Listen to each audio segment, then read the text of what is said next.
नमस्कार, मैं हूं अटल बिहारी शर्मा। आप देख रहे हैं आवाज जन जन की, अपराध भ्रष्टाचार के खिलाफ आवाज। आपको बता दें कि 2024 का चुनावी माहौल अब गर्माता हुआ नजर आ रहा है। वो चाहे बड़ी पार्टियां हो या छोटी पार्टियां हो, सबके सब मैदान में उतरने के लिए फुल तैयारी में जुट चुके हैं।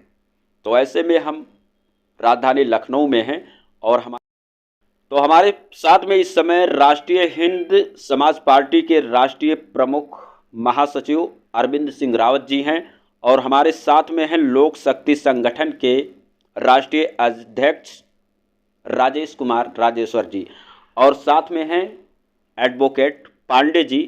इन लोगों से हम बात करेंगे और बात करके जानकारी हासिल करेंगे कि 2024 के लिए क्या कुछ खास होने वाला है और आप लोग इस पर क्या कुछ सोच रहे हैं। कहना चाहेंगे 2024 चुनाव को लेकर के, जिस तरीके से आप कई वर्षों से लगातार कड़ी मेहनत करके जनता के बीच में सक्रिय हैं और जनता को क्या कुछ खास संदेश देना चाहेंगे हमारे चैनल के माध्यम से। बहुत बहुत धन्यवाद, आपने मौका दिया अपनी बात रखने का। सर्वप्रथम मैं अपना परिचय बताऊंगा। मेरा नाम अरविंद सिंह रावत है और मैं राष्ट्रीय हिंद समाज पार्टी का राष्ट्रीय प्रमुख महासचिव हूँ। 2019 में पंजीकृत हुई राष्ट्रीय हिंद समाज पार्टी का एक मिशन है कि भारत का हर एक घर का हर एक बच्चा शिक्षित होना चाहिए। उस मिशन में राष्ट्रीय हिंद समाज पार्टी अनवरत 5 वर्षों से कार्य कर रही है। कल अभी पार्टी का स्थापना दिवस था। आज हम मोहनलालगंज लोकसभा क्षेत्र में बैठे हैं। हमारे साथी राजेश कुमार राजेश्वर जी, जो लोक शक्ति संगठन के राष्ट्रीय अध्यक्ष हैं, और साथ में हमारे एडवोकेट राहुल पांडे जी। हम लोग आज मोहनलालगंज में लोकसभा चुनाव को लेके मंत्रणा करने के लिए एक मीटिंग के उद्देश्य से बैठे थे। हमारा उद्देश्य ये है कि मोहनलालगंज लोकसभा का हर एक शख्स, हर एक भाई, हर एक बहन शिक्षित हो और कैसे शिक्षित हो, इस मिशन पे हम काम करने आए हैं। तो इसी संदर्भ में हम आपसे बात कर रहे हैं। आपकी पार्टी लगभग कितने प्रत्याशियों को उतारने के मूड में है? जैसा कि पूर्व में हमने बताया है, और हमारी पार्टी इसमें 26 स्टेट में अपने प्रदेश अध्यक्षों के साथ लोकसभा चुनाव का निर्वहन करने वाली है। तो लोकसभा की 400 सीटों पर हमारे प्रत्याशी इस बार उतरेंगे।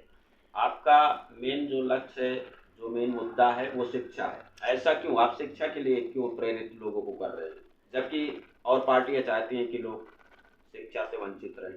हाँ, पार्टियां तो कहती हैं कि शिक्षा अगर दे दी जाएगी तो ये बच्चे, ये लोग भी आगे बढ़ जाएंगे और फिर इनको कल कोई वोट नहीं करेगा। इनका जो मनमानी तरीके का जो भ्रष्टाचार ये लोग करते हैं वो कर नहीं पाएंगे।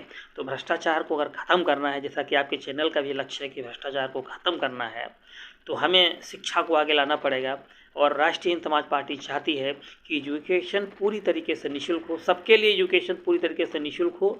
और जब एजुकेशन निःशुल्क होगा तब गरीब का लड़का आगे बढ़ेगा, अपनी आवाज़ उठाएगा और अपना हिस्सा और अधिकार प्राप्त कर पाएगा।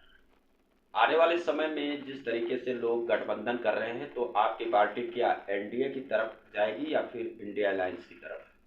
शर्मा जी, मैं आपके चैनल के माध्यम से कहना चाहता हूं, चूँकि मैं उत्तर प्रदेश के राजधानी से सटा हुआ लोकसभा है ये, और जनपद लखनऊ भी लगता है। मैं कहना चाहता हूं कि चुनावी बिगुल तो दोनों लोग बजा रहे हैं और दोनों लोग बात कर रहे हैं कि हम समाज के लिए, देश के लिए काम करेंगे। लेकिन मैं बताना चाहता हूं कि शिक्षा को लेके ना अब तक की सरकारों ने किया है, ना पूर्ववर्ती सरकारों ने किया है, ना आज की सरकारें कर रही हैं। मुझे ध्यान है कि उत्तर प्रदेश में 2015 में अखिलेश यादव जी की गवर्नमेंट थी, अखिलेश यादव जी मुख्यमंत्री थे, और उस समय इलाहाबाद हाई कोर्ट ने एक आदेश दिया था। उस आदेश को देने वाले डॉक्टर सुधीर अग्रवाल जी ने, जस्टिस सुधीर अग्रवाल जी ने एक आदेश दिया था और कहा था कि नौकर हो या नौकर था, सबके बच्चे प्राइमरी स्कूल में पढ़ेंगे। लेकिन ऐसा अखिलेश जी ने उस आदेश पे अमल ही नहीं किया, उस आदेश को लागू ही नहीं किया। विपक्ष में यही भाजपा बैठी हुई थी और चिल्ला रही थी, नहीं अखिलेश जी इसको लागू करो, इसको लागू करो। आज भाजपा सत्ता में है और वो चाहे तो उस आदेश पे अमल कर सकती है, उस आदेश को लागू कर सकती है, जिससे गरीब के बच्चों को भी पूरा लाभ मिलेगा, गरीब के बच्चे भी पढ़ सकते हैं। लेकिन ये सब चोर मौसेरे भाई हैं। आपने पूछा मुझसे कि ये लोग गठबंधन करके आ रहे हैं, ये केवल देश को लूटने का प्लान कर रहे हैं। मैं राष्ट्रीय समाज पार्टी के राष्ट्रीय प्रमुख महासचिव तौर पे कहना चाहता हूँ कि ये दोनों दोनों दल नहीं, जब तक कि ये अलायंस जो करके आ रहे हैं और जो सत्ता में बैठे हुए हैं, ये लोग चाहते हैं कि जनता को शिक्षा से भटका के रखा जाए। राष्ट्रीय समाज पार्टी चाहती है कि शिक्षा पूरी तरीके से निःशुल्क हो। जस्टिस सुधीर अग्रवाल का वो आदेश जो उन्होंने 2015 में 18 अगस्त 2015 को किया था, वो आदेश अगर लागू हो जाएगा तो इनको राशन देने की जरूरत नहीं, इनको किसी भी योजना का लाभ देने की जरूरत नहीं है। उत्तर प्रदेश का हर एक बच्चा शिक्षित होकर आगे बढ़ जाएगा। हमारे चैनल के माध्यम से मोहनलाल क्षेत्र की जनता को क्या कुछ खास संदेश देना चाहेंगे? मैं मोहनलालगंज लोकसभा के सभी सम्मानित मतदाताओं से कहना चाहता हूं कि बहुरूपियों से सावधान रहिए। ये अलायंस जब टूट जाएगा तो समाजवादी, बहुजन समाज पार्टी और अन्य दलों में कांग्रेस ये अलग बट के आएंगे। आज इनको इकट्ठा होके ये सारे दल, मैं कहना चाहता हूं कि इन लोगों ने आज तक केवल प्रदेश की जनता को लूटा है, प्रदेश के लोगों को चूसा है, और जो सत्ताधारी दल है वो भी चूस रहे हैं। तो इन दोनों के बहकाव में मत आइए। एजुकेशन के मुद्दे पे काम करने वाली पार्टी, एजुकेशन के मुद्दे पे काम करने वाले लोगों का साथ दीजिए, और जो एजुकेशन की बात करे, जो निःशुल्क एजुकेशन की बात करे, उसको अपना नेता बना के सदन भेजिए।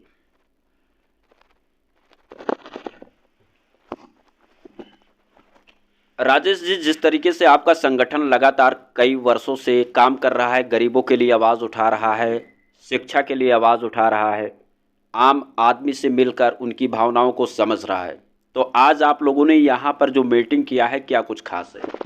इसमें अरविंद सिंह रावत जी से हमारी बातचीत हुई, जिसमें शिक्षा को लेकर बातचीत हो रही है, और शिक्षा हमारा भी वही मिशन है, जो अरविंद जी का मिशन है वही हमारा मिशन है। तो निःशुल्क शिक्षा की जाए। अगर शिक्षित हो जाएगी जनता, शिक्षित हो जाएगी तो सवाल जवाब करना शुरू हो जाएगा। ये सरकार कतई नहीं चाहिए, पूर्व की सरकार भी यही कर रही थी और आज की सरकार भी यही कर रही है। कतई नहीं चाहते 5 किलो राशन लीजिए, उसी में दिमाग लगाए रहिए कि 5 किलो राशन लीजिए, उससे कोई मतलब नहीं। मतलब आप राशन मत दीजिए राशन, शिक्षा निःशुल्क कर दीजिए ना। उसकी जगह आप बच्चों को निःशुल्क पढ़ाई किताबी व्यवस्था करिए, कापी किताबें। आज की डेट पे ये पोजीशन है कि आम आदमी का जीना मुश्किल है, बच्चों की पढ़ाई कैसे करेगा भाई? प्राइमरी स्कूलों में तो शिक्षा मुफ्त में ही मिल रहा है। प्राइमरी स्कूल जाना कौन चाहता है? अगर कोई व्यक्ति किसी गांव में प्राइमरी स्कूल में भेज दिया जाता है तो उसको हे दृष्टि से देखेंगे कि बहुत गरीब तबके का व्यक्ति है। आज के डेट पे अपना स्टेटस मेंटेन करने के लिए लोगों को प्राइवेट सेक्टर में जाना पड़ रहा है। वहाँ केवल दिखावे हो रहे हैं, लोगों को लूटा जाता है। वो स्कूल ना समझिए, हॉस्पिटल समझिए। किताब भी वहीं से लेनी है, कापी भी वहीं से लेने, बस्ते भी वहीं से लेने, जूते चप्पल भी वहीं से लेने हैं। आपका कहने का मतलब है कहीं ना कहीं से शिक्षा माफिया जो है अपना पैर मजबूती के साथ जमा चुके हैं और जनता को कहीं ना कहीं से उनके बच्चों के भविष्य के साथ खिलवाड़ कर रहे हैं। पूरी तरह से लिप्त हो चुकी है। मतलब सरकार भी, मतलब लोगों के एक आशा थी कि सरकार बीजेपी की आएगी तो हो सकता है भ्रष्टाचार से निवारण हो, लेकिन उससे कहीं कई गुना जाके आज जनता में कहीं भी किसी चौराहे पे चले जाइए, किसी थाना चले जाइए, कोई ऐसा विभाग नहीं है जो भ्रष्टाचार में लिप्त ना हो। आवाज़ नहीं उठने दे रहे हैं, लोगों की आवाज़ दबाई जा रही है, मीडिया को दबाया जा रहा है, हर तरह से शोषण किया जा रहा है। तो हमारा संगठन, अरविंद जी से जब बात हुई, हमारे मुद्दे और अरविंद जी के मुद्दे एक हैं, इसीलिए लोक शक्ति संगठन का अपना ये मानना है कि ऐसे व्यक्ति को हमेशा मैदान में उतरना चाहिए जो लोगों की बात सुने, लोगों की जनता की बात करे, हित की बात करे, तभी संभव होगा विकास। ये अलायंस बनी है, ये वो ऐसा कुछ नहीं है, कोई अलायंस नहीं है। जनता से बड़ा राजा कोई ना हुआ है ना होगा। आज जहाँ जो देश में राज कर रहे हैं जनता की वजह से कर रहे हैं, और सबसे ज़्यादा शोषण जनता को हो रहा है। ना कोई पूछने वाला है, ना कोई कुछ करने वाला है। आप किसी अस्पताल में चले जाइए, 1 रुपये का पर्चा बनता है, अगर 2-5 दवाइयाँ लिखी जाती हैं तो 2 दवाइयाँ अंदर से लिखी जाएंगी, 3 दवाइयाँ बाहर से लिखी जाएंगी। भ्रष्टाचार से लड़ने के लिए क्या कुछ खास आप लोगों ने तैयार किए हैं कि हम भ्रष्टाचार से लड़ पाएंगे? भ्रष्टाचार जो है ख़त्म करना, लोग तो आसानी से कह देते हैं कि मैं भ्रष्टाचार के खिलाफ लड़ूंगा। मैं भी, मेरे माइक आईडी पे आप देख सकते होंगे भ्रष्टाचार के खिलाफ लिखा हुआ है, लेकिन इस भ्रष्टाचार का जो वायरस फैला हुआ है, इससे आसानी से लड़ने के लिए क्या हमको विकल्प अपनाने होंगे? विकल्प केवल शिक्षा है। अम्बेडकर जी को देख लीजिए, अगर अम्बेडकर जी न होते तो आज भारत की दशा कहीं और कुछ होती। कितनी शुरू से चले आइए आप, सती प्रथा का अंत हुआ, शिक्षा से ही तो हुआ। लोग जब शिक्षित हुए, जागरूक हुए, तब लोग जाने कि नहीं शिक्षा का महत्व क्या है। शिक्षा, अगर शिक्षित लोगों को शिक्षित कर दिया जाए तो ये 100% मैं गारंटी लेता हूँ कि भ्रष्टाचार, लोगों को ये ज्ञान नहीं है कि थाने में जा रहे हैं, एप्लीकेशन तक के 100-100 रुपये लोग ले लेते हैं कि 4 लाइन लिखना है 100 रुपये दो। लोग शिक्षित नहीं है, ज्ञान नहीं है, तो उनको क्या ज्ञान, ना उनको कोई ज्ञान, ना कोई बताने वाला है। तो हमारा संगठन सिर्फ एक उद्देश्य है कि शिक्षा को हम महत्व देते हैं। शिक्षा को लेकर अगर हम एक आंदोलन करना पड़ा या सड़कों पे उतरना पड़ा, उसके लिए हम पीछे। कहने का मतलब है कि हमारा संगठन और अरविंद जी का पार्टी एक ही मुद्दे पे काम कर रही है और एक मुद्दे पे काम करेंगे, इसीलिए हम लोग जो है आज मीटिंग किए हैं और देश और दुनिया को बताएंगे कि भ्रष्टाचार से कैसे मुक्ति मिल सकता है और शिक्षा हमारे देश में किस तरीके से विस्तार किया जा सकता है। बिल्कुल 100%। देखिए, जो डोनेशन होते हैं, जो विधायक निधि, सांसद निधि होती हैं, निधि लेके किसको बेनिफिट मिलता है, हमें ये बताइए। आम आदमी को तो बेनिफिट मिलता नहीं। स्कूल वाले को पैसा मिला है, वो अपने चाप के बैठ गया, कोई मतलब नहीं है, कोई मतलब नहीं है उसका। आप उसको उसके लिखित में दीजिए, उसका पूरा लीजिए, ब्यौरा दीजिए। अगर आप 20 लाख दे रहे हैं तो बच्चों को क्या मिल रहा है? बच्चों को फीस बराबर देनी पड़ रही है, तो आप उसमें जोड़िए ना उसको। भाई 20 लाख आप दे रहे हैं, 30 लाख दे रहे हैं, किस स्कूल को कितना दे रहे हैं, उसको आप जोड़िए उसमें। जनता को सीधा लाभ दीजिए ना। आप एक व्यक्ति को पर्सनल लाभ क्यों दे रहे हैं? वो सरकार से भी पैसा ले रहा है, जनता से भी पैसा ले रहा है। ये तो माफिया हो गए ना, कि मतलब हम चाहे जो करें ना। कोई मानक है कि हम 5,000 फीस ले रहे हैं, 4,000 फीस ले रहे हैं, कोई बोलने वाला नहीं है। इसके लिए हमको आंदोलन करना पड़े, सड़कों पे उतरना पड़े, कुर्बानी देनी पड़े, उसके लिए हम पीछे हटने वाले नहीं हैं। ये कल भी हमारे मुद्दे थे और आज भी यही मुद्दे। क्या कहना चाहेंगे आप पांडे जी? आप जो है पेशे से वकील भी हैं, जिस तरीके से इन दोनों लोगों ने अपनी बात को रखी, क्या समर्थन आप करते हैं कि इस तरीके से अगर काम किया जाए तो देश का भला हो सकता है? देखिए, शिक्षा को लेकर के जिस तरह से डॉक्टर साहब ने बात किया है, ये सच है कि शिक्षा को व्यापार बना के जिस तरह से पेश किया जा रहा है, हमारी जनता को कमज़ोर किया जा रहा है, हमारे आने वाली पीढ़ी को कमज़ोर किया जा रहा है। अगर शिक्षित नहीं होगी तो हमारी जनता, हमारा देश आगे नहीं बढ़ पाएगा।